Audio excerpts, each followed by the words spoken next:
ಇನ್ನೇನು ಕೆಲವೇ ಕ್ಷಣಗಳಲ್ಲಿ ಹಾಸನಾಂಬೆಯ ದೇಗುಲ ಓಪನ್ ಆಗಲಿದೆ. ವರುಷಕ್ಕೊಮ್ಮೆ ಮಾತ್ರ ದರ್ಶನ ಕೊಡ್ತಾಳೆ ಹಾಸನಾಂಬೆ. ಇನ್ನು ಕೆಲವೇ ಹೊತ್ತು ದೇಗುಲದ ಬಾಗಿಲು ತೆರೆಯಲಿದೆ. ಅರಸು ವಂಶಸ್ಥರು ಬನ್ನಿ ಕಡಿದ ಬಳಿಕ ಬಾಗಿಲು ತೆರೆಯಲಾಗುತ್ತೆ. ಹಾಸನಾಂಬೆ ದೇಗುಲ ಓಪನ್ಗೆ ಸಕಲ ಸಿದ್ಧತೆಗಳಾಗಿದೆ.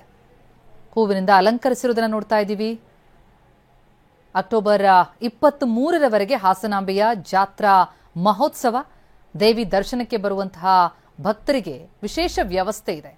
13 ದಿನ ಹಾಸನಾಂಬೆಯ ದರ್ಶನಕ್ಕೆ ಭಕ್ತರಿಗೆ ಅವಕಾಶ.